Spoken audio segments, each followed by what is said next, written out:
Hello everyone, welcome to PG mathematics. आज करते हैं नेट का एक क्वेश्चन है लीनियर अलजेब्रा से। और क्वेश्चन में बता रहा है जो ए मैट्रिक्स है वो 10 क्रॉस 10 की रियल मैट्रिक्स है। हमारे पास एक मैट्रिक्स गिवन है, 10 क्रॉस 10 की रियल मैट्रिक्स है और एज्यूम किया गया है कि रैंक ऑफ ए इज 7 है। यानी कि जो ए मैट्रिक्स है 10 क्रॉस 10 की, उसकी जो रैंक है वो 7 है। तो स्टेटमेंट्स के बारे में बताना है कौन सा नेसेसरली ट्रू होगा।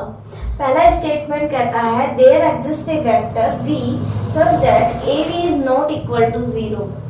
v कोई कॉलम वेक्टर है सुटेबल R10 से, a इंटू वी 0 नहीं है, लेकिन a स्क्वायर v 0 होना जरूरी है। इसके लिए देखिए, यदि हम इस स्टेटमेंट को ट्रू मान लेते हैं, यदि मैं फर्स्ट स्टेटमेंट को ट्रू मानूं तो मैं ए बी नॉन जीरो होने के लिए ऐसे बहुत सारे वेक्टर बना सकती हूँ जिनके लिए ए बी नॉन जीरो हो, क्योंकि रैंक ऑफ ए क्या है 7 है। ठीक है, तो मैंने मान लिया ए स्क्वायर बी नॉन जीरो है। ओके, इसके सॉल्यूशन पे जाते हैं। यदि ए स्क्वायर वी जीरो है, जीरो मैंने जीरो मान लिया क्योंकि इसमें स्टेटमेंट में ट्रू पूछा है, तो मैंने एज्यूम किया फर्स्ट स्टेटमेंट ट्रू है तो और ए स्क्वायर वी 0 है। तो इसका मतलब क्या है, ए स्क्वायर वी और वी हम कोई भी ले सकते हैं, जब ए स्क्वायर वी 0 आ गया तो यहाँ से क्या होगा, वी है जो वो इसकी नल स्पेस में गया, जो ए स्क्वायर का नल स्पेस है वी उसमें गए, और सारे के सारे वेक्टर जब इसमें जा रहे हैं और इससे हम क्या कंक्लूजन निकालेंगे कि जो नलिटी है, नलिटी ऑफ ए स्क्वायर क्या है 10 क्रॉस 10 के मैट्रिक्स है। यदि ए स्क्वायर इंटू वी 0 के बराबर आ रहा है, वी हमारा कोई भी हो सकता है वेक्टर, तो इस स्टेटमेंट के ट्रू होने के लिए क्या होगा, नलिटी ऑफ ए स्क्वायर कितना हो गया 10। आपने सिल्वेस्टर थ्योरम पढ़ी होगी या रैंक नलिटी थ्योरम पढ़ी होगी, तो आपने पढ़ा होगा कि रैंक प्लस नलिटी क्या होती है, मैट्रिक्स के नंबर ऑफ कॉलम्स के बराबर। तो यहाँ पे नंबर ऑफ कॉलम्स कितने हैं 10, तो यहाँ से हमारे पास आ गई रैंक किसकी, ए स्क्वायर की जो रैंक है, या ये तो रेंज स्पेस हो गया, रेंज स्पेस में कोई ओनली 0 वेक्टर होगा, यानी रैंक ऑफ ए स्क्वायर आ गई हमारे पास 0। ठीक है, यदि फर्स्ट स्टेटमेंट ट्रू है हर वेक्टर के लिए, तो जो रैंक है ए स्क्वायर की आ गई 0।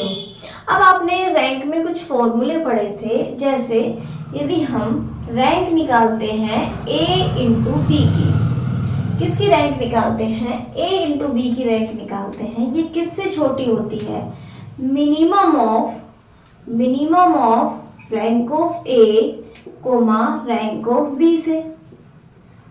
ऐसा पढ़ा था हमने।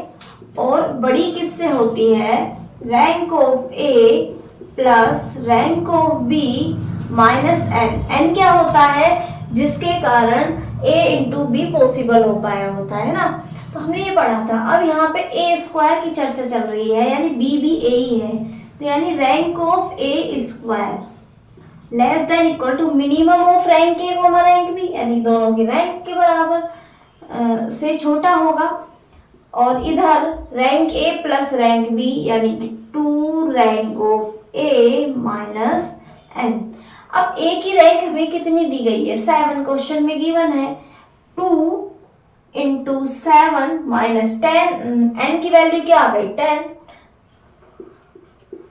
Less than equal to rank of A square less than equal to rank of A क्या है 7, यानी कि ये हो गया 4 less than equal to rank of A square less than equal to 7, यानी कि ए स्क्वायर की रैंक 4 से 7 के बीच में है।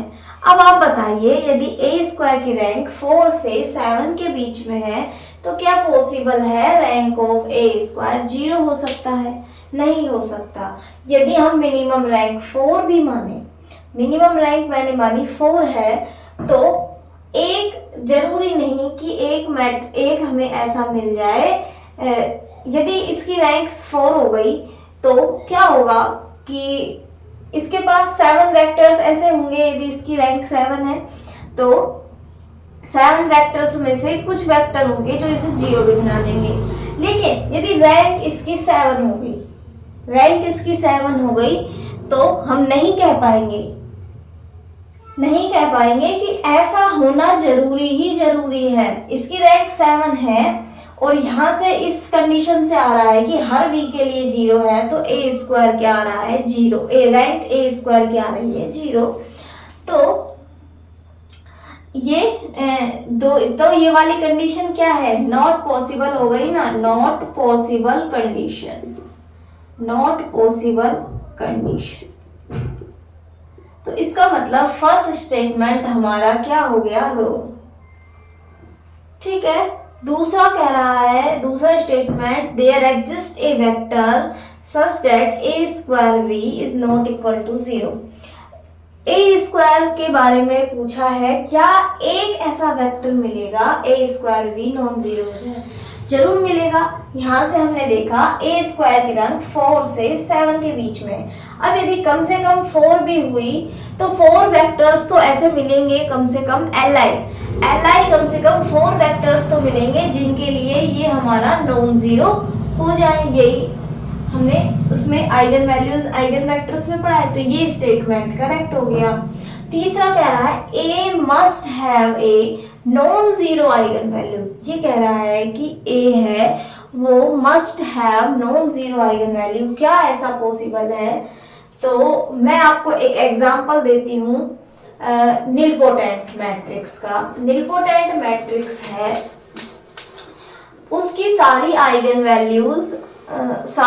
वैल्यूज 0 भी होती हैं, साथ साथ उसकी रैंक भी होती है, उसके पास नलिटी भी होती है। किस तरह से, हमने जब बेसिक निलपोटेंट पढ़ा था तो देखा था ना कि किस तरह से एक ब्लॉक है वो एक नलिटी रखता है। तो इस तरह से इसकी नलिटी 3 है तो हम 10 क्रॉस 10 का एक मैट्रिक्स बनाएंगे। किस तरह, उसमें एक तो हमें क्या रखना है, रैंक 7 रखनी है। तो हम एक तो बनाते हैं 7 क्रॉस 7 का बना देते हैं, जिसमें या फिर 7 क्रॉस 7 का बनाते हैं, चलो, या 8 क्रॉस 8 का, या फिर मतलब कॉम्बिनेशन करके कुछ भी बना सकते हैं। इस तरह से हमें छोड़िए, इस तरह से हमें एक ऐसा मैट्रिक्स मिल जाए, इसकी सारी की सारी आइगन वैल्यूज तो कितने हो गई, 7 8 9 10। इसकी 10 की 10 आइगन वैल्यूज 0 है, ये सब 0 है। अब सिर्फ हमें इसकी रैंक को 7 करना है, तो हम इस तरह कर सकते हैं,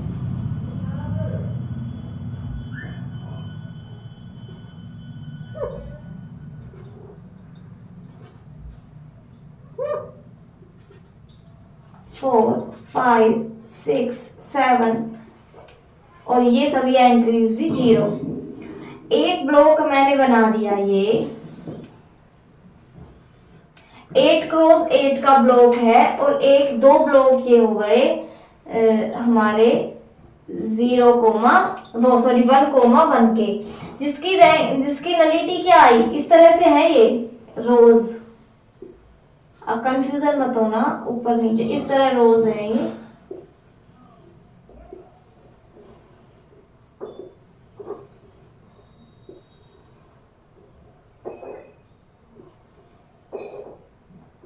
इस तरह 10 रोज है। तो आप देख सकते हैं जो नलिटी है, नलिटी इसकी 7 आ गई, और नलिटी 8 ऑर्डर का ब्लॉक है, तो हमने आराम से इसे कंस्ट्रक्ट कर दिया। तो जरूरी नहीं है कि नॉन 0 आइगन वैल्यू हमारे पास हो ही हो, नॉन 0 आइगन वैल्यू होना जरूरी नहीं है। निलपोटेंट मैट्रिक्स इसका एग्जांपल है, नॉन 0 जरूरी नहीं है, सारी आइगन वैल्यू 0 भी हो सकती हैं। तो ये भी स्टेटमेंट गलत हो गया। अब अगला कह रहा है कि a पे पावर 7 0 हो जाए। ये ब्लॉक ही हमारा 8 क्रॉस 8 का है, ये a पे पावर 7 0 होगा, ये नहीं होगा पहली बात तो। और इसके अलावा भी हम देखें तो किस तरह से दूसरा भी नॉन जीरो आइगन वैल्यूज के साथ भी बना सकते हैं। एक तो हमने ये मैट्रिक्स बनाया, इसका जो ब्लॉक है 8 क्रॉस 8 का है, तो ये भी 7 वाला जीरो नहीं होगा। इसके अलावा इस तरह बना सकते हैं 1 1 1, मान लिया 3 आइगन वैल्यूज इस तरह से हैं। फिर आ गई इसकी 2 -2 इस तरह से आ गई। कितनी रैंक हो गई इसकी 5, एक आइगन वैल्यू माना 5 है, एक 3 है। अब आप मर्जी चाहे इसकी कितनी बार भी मल्टीप्लाई कीजिए, ये जीरो नहीं आएगा कभी भी मैट्रिक्स। बाकी सारी एंट्रीज जीरो है या नॉन जीरो है देखेंगे वो, लेकिन इस मैट्रिक्स को यदि आप करते जाएंगे, रैंक 7 है, a पावर 7, कभी भी जीरो नहीं आएगा। इससे पहले जो एग्जाम्पल लिया था वो भी नहीं होना था। मैंने आपको बताया है जरूरी नहीं है इसके eigen values must have non zero रखे, तो निलपोटेंट का एग्जांपल दे सकते हैं। या वो कहे कि सारे जीरो ही रखेगा, आइगन वैल्यू सारे जीरो ही होना जरूरी है, वो भी जरूरी नहीं है, नॉन जीरो भी रखेगा। यदि बोल they must have A eigen value zero, हाँ वो जरूरी है, क्योंकि जब हमें रैंक ही 7 दी है, 10 क्रॉस 10 का मैट्रिक्स है, तो वहां से हम जरूर श्योरली कह सकते हैं कि उसकी नलिटी है 3, तो 3 आइगन वैल्यूज तो कंपलसरी जीरो होने वाली है। तो इस तरह से ये हमारा क्वेश्चन था, ये भी आंसर हो गया रॉन्ग, तो इसका ऑप्शन बी ट्रू है। तो ये था हमारा एक इजी सा क्वेश्चन जिसमें छोटे छोटे कॉन्सेप्ट लगे थे। Okay, thank you. I hope आपको ये क्वेश्चन समझ आया।